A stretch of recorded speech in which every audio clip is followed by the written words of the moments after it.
Hello મિત્રો.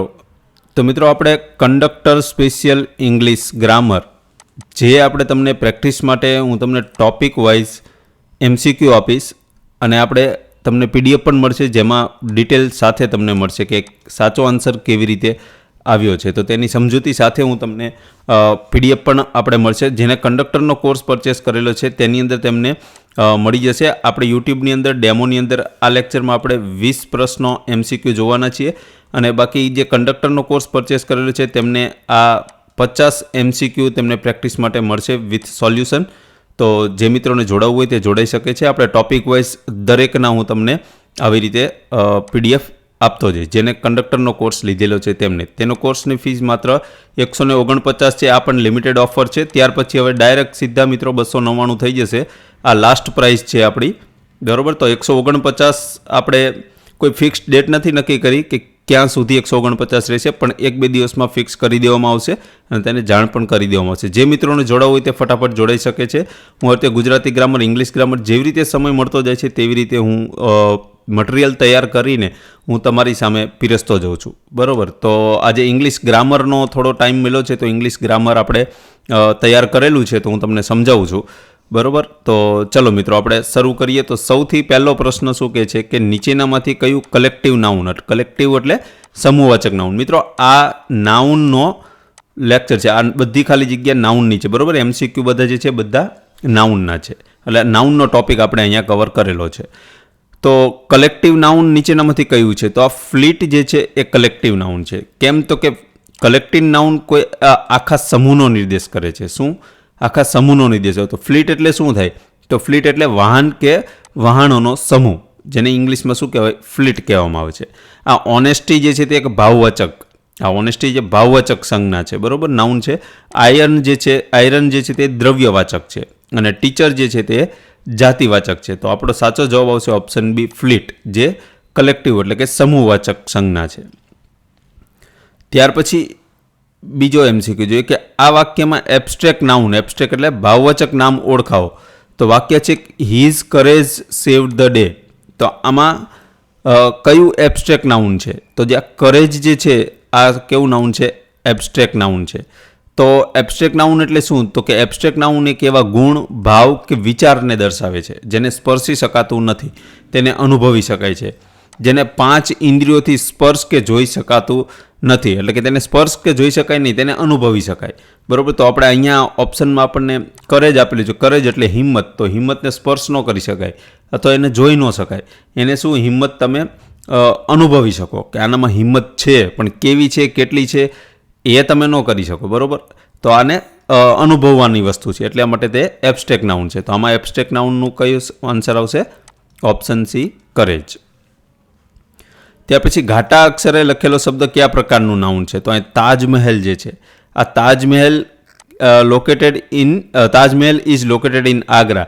તો આ તાજમહેલ છે તે કયા પ્રકારનું નાઉન છે? તો તાજમહેલ જે છે તે કેવું નાઉન છે? પ્રોપર નાઉન છે, કારણ કે તાજમહેલ એક ચોક્કસ અને એક અજોડ સ્થાનનું નામ છે. તો સ્થાનનું નામ જે હોય છે તે શેમાં આવે છે? પ્રોપર નાઉનમાં આવે છે. ત્યાર પછી ચોથો પ્રશ્ન જોઈએ કે નીચેનામાંથી કયું અનકાઉન્ટેબલ એટલે કે ગણી ન શકાય તેવું નામ છે? તો એમાં આવશે ફર્નિચર. તો ફર્નિચર જે છે તે અનકાઉન્ટેબલ નાઉનમાં આવશે. કેમ? તો કે તેને અલગ અલગ ગણી શકાતું નથી, એને ફર્નિચરને અલગ અલગ ગણી ન શકાય. પણ ફર્નિચરની અંદર જે આઇટમ જે હોય છે, જે દાખલા તરીકે ચેર છે, ટેબલ છે, આ બેન્ચ છે, આ કાઉન્ટેબલ નાઉન છે, કારણ કે તેને ગણી શકાય. ચેર કેટલી છે, ટેબલ કેટલા છે, બેન્ચ કેટલી છે એ ગણી શકાય. તો એ કેવું છે? Countable noun. પરંતુ આ ત્રણેયની મુખ્ય કેટેગરી કઈ છે? મુખ્ય કેટેગરી આની આવશે ફર્નિચર, બરાબર. આ ફર્નિચર. તો ફર્નિચર પાછું કેવું છે? અનકાઉન્ટેબલ, બરાબર, કારણ કે ફર્નિચરને તો ગણી ન શકાય. એટલે એટલા માટે આ ફર્નિચર શબ્દ છે એમાં આવશે અનકાઉન્ટેબલ નાઉનમાં, બરાબર. એટલા માટે અહીંયા ફર્નિચર કેવું છે? અનકાઉન્ટેબલ. ત્યાર પછી આ વિકલ્પમાંથી મટીરિયલ નાઉન શોધો. તો મટીરિયલ નાઉન, આ ગોલ્ડ જે છે એ મટીરિયલ નાઉન છે. કેમ? તો કે જો અહીંયા ડિટેલ આપેલી છે, આપણે જોઈએ. તો કે જો મટીરિયલ નાઉન જે છે એ જેમાંથી બીજી વસ્તુઓ બનાવી શકાય તેવો પદાર્થ, જેને શું કહેવાય? મટીરિયલ નાઉન, બરાબર. મટીરિયલ નાઉનમાં જનરલી એવું જોઈએ કે જે કોઈ પણ એક પદાર્થ હોય એમાંથી બીજી વસ્તુ બનાવી શકાય. તો આપણે ગોલ્ડ જે છે તો ગોલ્ડમાંથી પણ બીજી વસ્તુ બનાવી શકાય, જેમ કે રિંગ છે, નેકલેસ છે, આ બધી કેવી વસ્તુ છે? કે ગોલ્ડમાંથી બનાવી શકાય છે. તો ગોલ્ડ કેવું છે? Material noun. ત્યાર પછી the committee has made its decision. તો અહીંયા જે કમિટી શબ્દ જે છે, આ કમિટી શબ્દ કેવું નાઉન છે? તો એ છે કલેક્ટિવ નાઉન. હવે કેમ? તો કે કમિટી જે છે, કમિટી એટલે સમિતિ. સમિતિ જે છે કેવો છે? એક લોકોનો સમૂહ છે. કમિટીમાં એક વ્યક્તિની કમિટી ન હોય. કમિટી કેવી હોય? એકથી વધારે હોય. એક હોય, એકથી વધારે હોય, એટલે કે 2 હોય, 4 હોય, 5 હોય. જે કમિટી એટલે એ શું થયું? લોકોનો સમૂહ થયો. તો લોકોનો સમૂહ જે હોય છે તે શેમાં આવે છે? કલેક્ટિવ નાઉનમાં. ત્યાર પછી 7મો પ્રશ્ન કે આ વાક્યમાં કયો શબ્દ પ્રોપર નાઉન છે? તો વી વિઝિટ લંડન લાસ્ટ સમર. તો હવે મિત્રો એક વસ્તુ યાદ રાખજો કે જ્યારે વાક્યની અંદર જ્યારે કોઈ પણ અહીંયા જો લંડન જે છે, આ લંડનને શું કેપિટલ અક્ષર લખેલો છે. હવે મિત્રો અહીંયા જે આ કેપિટલ અક્ષર લખેલો છે એ તો સિટીનું નામ છે, એટલે સિટીના નામને કેપિટલ અક્ષર લખી શકાય. પણ આ કેવું છે? આ પ્રોપર નાઉન છે, બરાબર? લંડન કેવું છે? પ્રોપર નાઉન છે. હવે પ્રોપર નાઉનનું હું તમને એ સમજાવવા માગું છું કે જ્યારે વાક્યમાં કેપિટલ અક્ષરવાળું કોઈ પણ નામ આવે ને, તો એ નામ કેવું હોય છે? પ્રોપર નાઉન હોય છે. કેમ? તો કે પ્રોપર નાઉનની અંદર, બરાબર, એટલે કે નામની અંદર જે વ્યક્તિનું નામ હોય, માની લો કે તમારું નામ રાહુલ હોય, તો આર હંમેશા વાક્યમાં કોઈ પણ જગ્યાએ હોય, આર કેપિટલ જ લખાય, બરાબર? તો એ કેવું? પ્રોપર નાઉન થઈ જાય. તો આ આપણે એક થોડીક હિન્ટ છે. આ તમને એવું ચોક્કસ તો ન કહી શકાય કે જેટલા કેપિટલ અક્ષરવાળા હોય બધા શું કહેવાય? પ્રોપર નાઉનમાં જ હોય, એવું ન હોય. પરંતુ આપણે થોડીક હિન્ટ મળી જાય, ઓપ્શન આધારિત તમને હિન્ટ મળી જાય. આપણે એક્ઝામમાં તેને ઓપ્શનને આપણે શું કહેવાય? રિમૂવ કરી શકીએ અને સાચા આન્સર સુધી પહોંચી શકે. તો તેના માટે થોડુંક આવું કંઈક કરી શકાય ખરું, બરાબર? તો અહીંયા કેપિટલ અક્ષર જે છે, બરાબર, તો કેવું છે કે ચોક્કસ શહેરનું નામ હોય તે હંમેશા કેપિટલ લેટરમાં જ લખવામાં આવે છે, બરાબર? એટલા માટે અહીંયા લંડન કેપિટલ અક્ષરમાં લખેલું છે અને એ કેવું નાઉન છે? પ્રોપર નાઉન છે, બરાબર? તો આ એક થોડીક હિન્ટ છે જે થોડી ઘણી એક્ઝામમાં ઉપયોગ થઈ શકે. ચલો, આમાંથી કયું કોન્ક્રીટ નાઉન છે? તો કોન્ક્રીટ નાઉન કયું છે? તો કે એપલ. કેમ? તો કે કોન્ક્રીટ નાઉન છે જે આપણી ઇન્દ્રિયો વડે જોઈ, સ્પર્શી કે ચાખી શકાય છે, બરાબર? એપલ એ શું છે? એક ભૌતિક વસ્તુ છે, જ્યારે બાકીના ત્રણેય એબ્સ્ટ્રેક્ટ નાઉન છે. એટલે કોન્ક્રીટ નાઉન એટલે એને શું કહેવાય?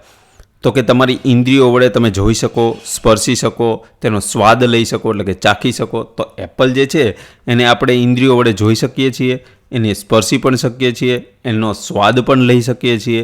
એટલા માટે એપલ અહીં આવશે. જ્યારે વિઝડમ જે છે, ફ્રેન્ડશિપ છે અને ચાઇલ્ડહુડ છે, આ ત્રણેય એબ્સ્ટ્રેક્ટ નાઉન છે. એ તમે જોઈ ન શકો, એને સ્પર્શી ન શકો. ફ્રેન્ડશિપ હોય તો ફ્રેન્ડશિપને તમે કેવી રીતે સ્પર્શી શકો? એ માત્ર જોઈ શકાય કે આ બંનેની ફ્રેન્ડશિપ સારી છે, બરાબર? ત્યાર પછી આ યાદીમાંથી કોમન નાઉન ઓળખાવો. તો આમાંથી કોમન નાઉન કયું છે? Play right. તો આમાં પ્લે રાઇટ એટલે એનો મતલબ થાય નાટકકાર, બરાબર? એ સામાન્ય વર્ગ કે જાતિ દર્શાવે છે. હવે નાટકકાર એકથી વધારે એટલે કે શું કહેવાય? એનો એક સમૂહ હોઈ શકે, એટલે કે કોમન થઈ ગયું, બરાબર? કારણ કે નાટકકારમાં ઘણા બધા નાટકકારો હોઈ શકે. તો આ કેવું થઈ ગયું? એક કોમન નાઉન છે. અને બાકીના ત્રણેય કેવી? ચોક્કસ સંજ્ઞા છે. આ લખ્યું શેક્સપિયર, હેલ્મેટ, લંડન, આ બધા કેવા? ચોક્કસ નામ, પ્રોપર નાઉનમાં થઈ જશે. ત્યાર પછી પોવર્ટી એ કયા પ્રકારનું નાઉન છે? તો પોવર્ટી જે છે, પોવર્ટી એટલે ગરીબી. તો ગરીબી કયા પ્રકારનું નાઉન છે? Abstract noun. કારણ કે ગરીબીને તમે જોઈ ન શકો, એને માત્ર તમે અનુભવી શકો કે ગરીબી હોવાની સ્થિતિ કે ભાવ દર્શાવે. એ ભૌતિક રીતે જોઈ કે સ્પર્શી શકાતું નથી. ત્યાર પછી હવે મિત્રો કોઈ પણ નાઉન હોય એ નાઉનને એક વચનમાંથી બહુવચનમાં કેવી રીતે ટર્ન કરવું, એટલે કે કેવી રીતે ફેરવવું, તો એના ક્રાઇટેરિયા શું હોય છે તે જુઓ. તો સૌથી પહેલો પ્રશ્ન છે ક્રાઇટેરિયોન. ક્રાઇટેરિયોન જે શબ્દનું સાચું બહુવચન. હવે ક્રાઇટેરિયોન એ શું છે? તો ક્રાઇટેરિયા આનો સાચો જવાબ છે. ક્રાઇટેરિયા આપણે બોલતા હોય છે ને જનરલી ક્રાઇટેરિયા, તો ક્રાઇટેરિયા એ બહુવચન શબ્દ છે. એ બહુવચન શબ્દનો એકવચન શું થાય છે? ક્રાઇટેરિયોન. હવે આનો એક નિયમ હોય છે, કેવી રીતે આવી રીતે બને? તો જો નિયમ આપ્યું છે કે ગ્રીક ભાષામાંથી આવેલો શબ્દ, ગ્રીક ભાષાનો આ ક્રાઇટેરિયા ગ્રીક ભાષામાંથી આવેલો શબ્દ જે છે, જે શબ્દના અંતે ઓએન હોય, એટલે કે જો આ શબ્દના અંતે તમને અહીંયા ઓએન જોવા મળે છે, ઓએન હોય તો તેનું બહુવચન એ લગાડીને થાય. એટલે કે ઓએનને રિમૂવ કરી દેવાનું અને ઓએનની જગ્યાએ એ લગાવવાનો. તો જો ક્રાઇટેરિયામાં શું કર્યું? આર સુધી સેમ રાખ્યું, આઈ સુધી, બરાબર? ત્યાર પછી ઓએન હટાવીને અહીંયા એ લગાડી દીધો, એટલે એ બહુવચન થઈ ગયું. ચાલો, ત્યાર પછી પાસર બાય, આનું સાચું બહુવચન પસંદ કરો. તો પાસર બાય જે છે તો આમાં મિત્રો યાદ રાખો, જ્યારે કોઈ પણ સંયુક્ત શબ્દો હોય ત્યારે એનું બહુવચન કરવું હોય તો તેના મુખ્ય શબ્દ જે હોય, એટલે આ બે શબ્દનો જોડેલો એક શબ્દ બને છે, બરાબર. તો જે મુખ્ય શબ્દ આ કહેવાય, આ ગૌણ શબ્દ કહેવાય. આ મુખ્ય શબ્દ જે છે એની પાછળ એસ કે ઈએસ લગાવીને બહુવચન, એ શબ્દને બહુવચન બનાવી શકાય છે. તો અહીંયા પાસર્સ મેન છે. પાસર તો બરાબર, આને બહુવચન લગાડો તો એસ લગાવવાનો, બરાબર. તો અહીંયા જો તમે પાસર્સ અહીંયા લગાડેલું છે, એટલે ઓપ્શન બી સાચો જવાબ આવશે. અહીંયા એસ આ ખોટું, આ ખોટું, આ ખોટું, બરાબર. કારણ કે બે શબ્દ જ્યારે બે શબ્દથી જોડેલો એક શબ્દ બનેલો હોય અને જ્યારે એનું બહુવચન કરવાનું થાય તો મુખ્ય શબ્દની પાછળ એસ કે ઈએસ લગાવીને બહુવચન કરી શકાય છે. બીજા શબ્દમાં એસ કે ઈએસ લગાડીને બહુવચન ન થાય. તો અહીંયા તમે ડાયરેક્ટ સીધા જ ઓપ્શન એલિમિનેટ કરી શકો કે ઓપ્શન એમાં જો પાછળ લગાવેલું છે, બરાબર, બાયની પાછળ એસ, સીમાં પણ છે અને ડીમાં પણ છે, તો ત્રણેય ખોટા આવશે. આપણે બી સાચો ઓપ્શન આવશે. ત્યાર પછી હાઇપોથેસિસનું બહુવચન શું થાય? તો હાઇપોથેસિસનું બહુવચન ઓપ્શન સી આવશે. કેમ? તો કે જ્યારે ગ્રીક શબ્દ જે હોય એને આઈએસ આવતો હોય, શબ્દના અંતે આઈએસ આવતો હોય તો તેનું બહુવચન કરતી વખતે આઈએસના સ્થાને ઈએસ મેકવાનું. તો જો અહીંયા આઈએસ આપેલું છે, જો તમે જોઈ શકો છો અહીંયા આઈએસ આપેલું છે. હવે આઈએસને રિમૂવ કરીને ઈએસ લગાવવાનું. તો અહીંયા જો આઈએસ, અહીં ઈએસ લગાડ્યું, આઈએસને રિમૂવ કરીને શું કર્યું? ઈએસ લગાડ્યું. એટલા માટે અહીં ઓપ્શન સી સાચો જવાબ આવશે. ચાલો, ત્યાર પછી કમાન્ડર ઇન ચીફનું સાચું બહુવચન શોધો. તો આપણે, મેં તમને નિયમ કીધો ને કે જ્યારે બે શું કહેવાય, બે શબ્દથી એક શબ્દ બનેલો હોય ત્યારે મુખ્ય શબ્દમાં એસ કે એસ લગાવવાનો. તો અહીંયા પણ જો એવું જ છે તો કમાન્ડર ઇન ચીફમાં અહીંયા ઓપ્શન બી, કમાન્ડરની પાછળ જ એસ લગાડેલો છે. આની પાછળ એસ કે ઇનની પાછળ કે ચીફની પાછળ એસ લાગે નહીં બહુવચન કરવા માટે, બરાબર. તો ઓપ્શન બી સાચો જવાબ આવશે. નીચેનામાંથી કયા નાઉનનું એકવચન અને બહુવચન બંને સમાન રહે છે? તો એવા અપવાદ રૂપ જે છે, અપવાદ પણ હું તમને આપણી એપ્લિકેશનમાં આપી દઈશ. કંડક્ટરની જે કોર્સ ખરીદ્યો છે એમના માટે હું તમને અપવાદરૂપ જેટલા પણ અંગ્રેજી ગ્રામરની અંદર કોઈ પણ શબ્દ છે, સેન્ટેન્સ છે, એવો હું તમને ધીરે ધીરે તૈયાર થતા જશે તેમ હું તમને આપતો રહીશ, બરાબર. તો આ સીપ જે છે એ શું છે? એક વચનમાં પણ સીપ અને બહુવચનમાં પણ સીપ, બંનેમાં એ સેમ જ રહે છે. એવા કેટલાક પ્રાણીઓના નામ, જેમાં આ સીપ એટલે ઘેટું, બરાબર, પ્રાણી છે, પછી ડિયર છે, આ ફિશ છે, આ બધા એક વચન અને બહુવચનમાં સેમ જ રહે છે. ત્યાર પછી 16મો પ્રશ્ન જોઈએ કે ફેનોમેનનનું બહુવચન શું થાય? તો હવે એનું બહુવચન શું થાય? ઓપ્શન આપણે અહીંયા આપેલા છે. ચાલો, ફિનોમિના છે, સોરી મિત્રો, ફિનોમિનાનું બહુવચન થશે ઓપ્શન એ.